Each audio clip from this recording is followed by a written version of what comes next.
चढ़ई करी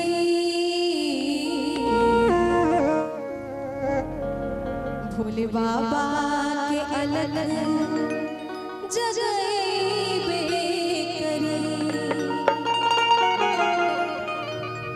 कि जब ले दुनिया में चंदा सितारा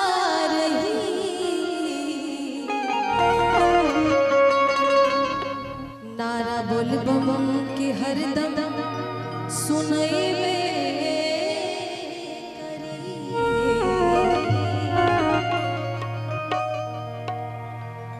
ना छपर ना छानी सब कहे घरदानी ना कुर्ता ना धोती सिर बहे गंगा पानी अरे पीला न गांजा खाले बेल पतिया हो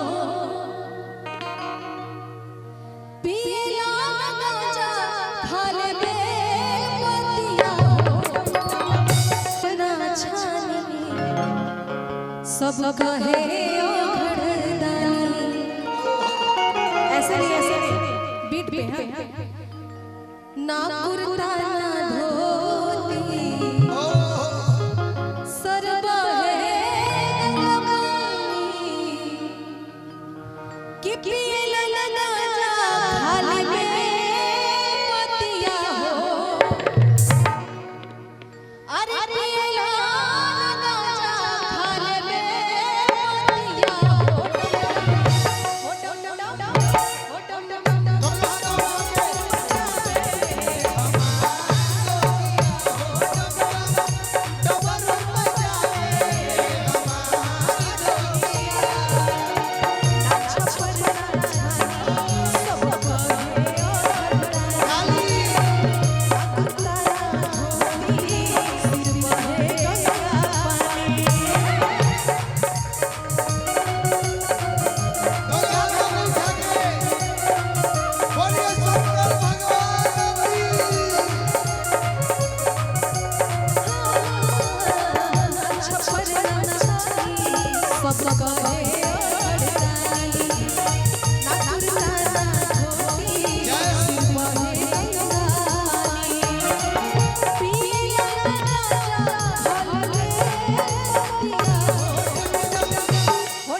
सोमवारी का व्रत की होंगी, भोले बाबा जैसा पति मिले। लेकिन भोले बाबा जो है दूसरों के लिए जीते हैं, अपने लिए नहीं जीते, दूसरे की माया में मती में मराए रहते हैं। अरे दूसरा के माया में मताले मतिया हो डम डम है डम डम। अच्छा तालियां कैसे बजानी है देखिए, खाली खाली दूसरा के माया में मताले मतिया हो डम डम। ऐसे बजाना है हो डम डम डम हो डम डम डम हो डम डम डम।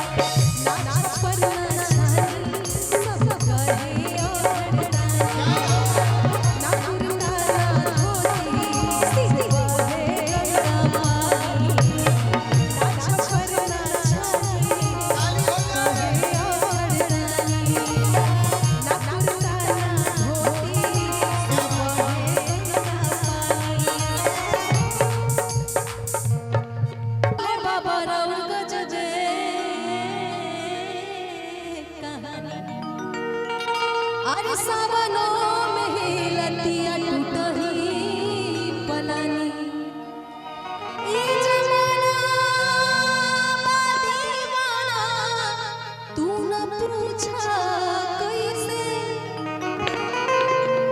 ये जमाना दीवाना अरे तू न पूछा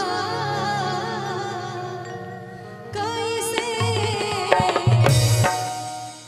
हमर जोगिया के किसी भी दुनिया में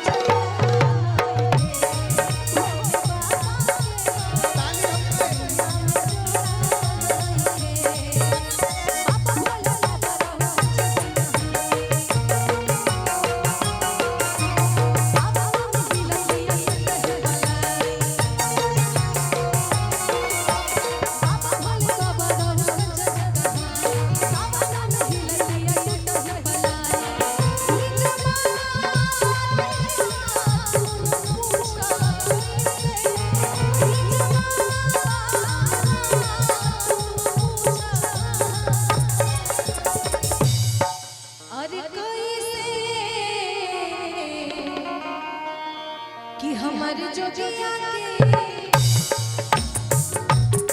भोले बाबा के दुनिया में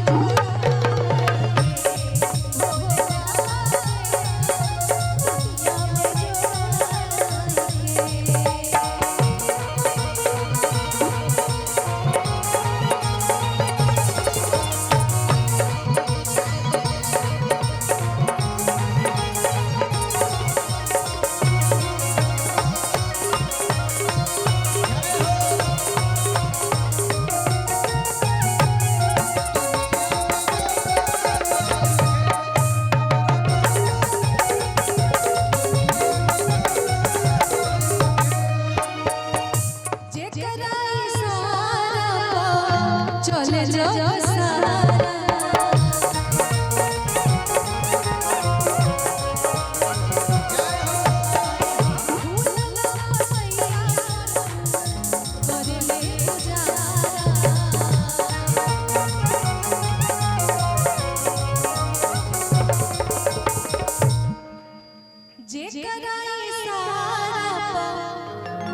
अरे चले जाओ सारा।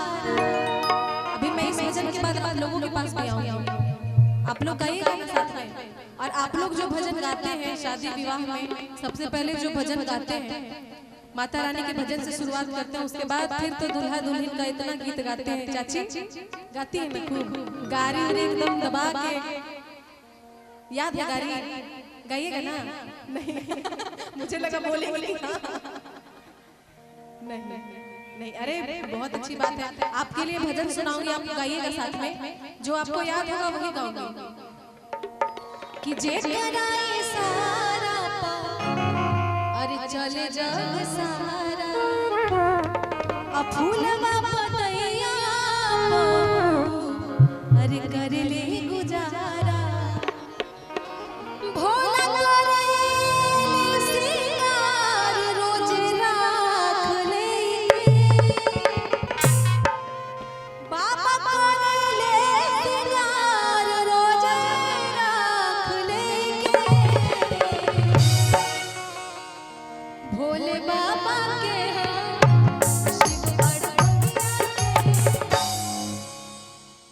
एक बार ताली के साथ भैया यही बीट पे कि शिव और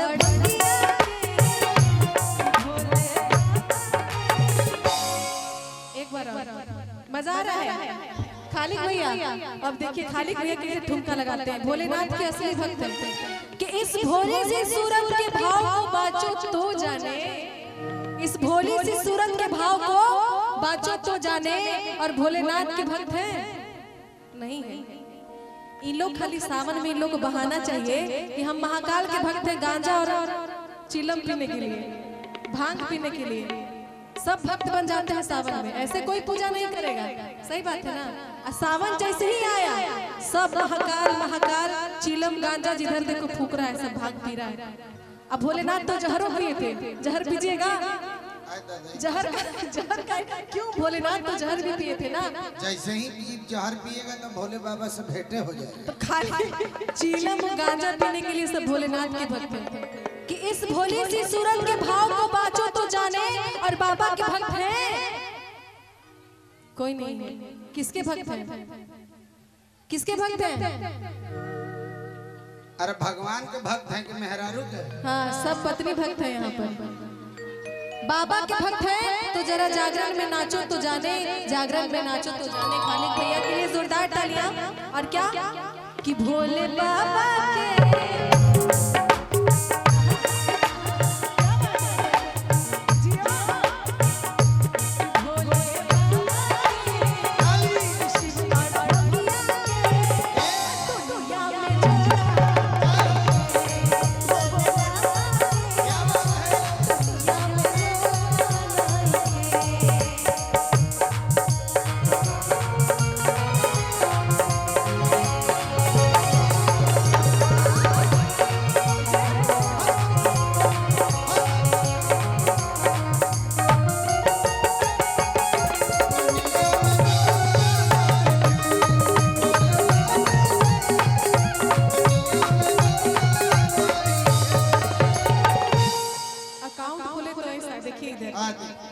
मिश्रा जी चरण स्पर्श करते हैं कमेटी के अध्यक्ष साहब। नगदा नगदी 500। तालियां बजाइए भाई, तालियां। अभी तो 500 से शुरुआत की है, 10 मिनट के बाद देखिएगा 4 गो 500 देंगे। सब पैकेट खाली करवा के आपको भेजेंगे। आशा नहीं पूर्ण विश्वास है। चूंकि मैं ये जो कमेटी है ना साहब, बहुत दिलदार कमेटी है। चूंकि ये भक्ति भजन में जो आस्था रखती है मन में, इस कमेटी के लिए एक बात कहना चाहूंगा कि हमको बनावटी लोगों के व्यवहार अच्छे नहीं लगते। ईमान जहां बिक जाए वो बाजार अच्छे नहीं लगते। जिस घर में माँ बाप की कदर ना हो साहब, हमें कोई त्योहार अच्छे नहीं लगते। एक तालियां बजा के सम्मान बढ़ा। इसलिए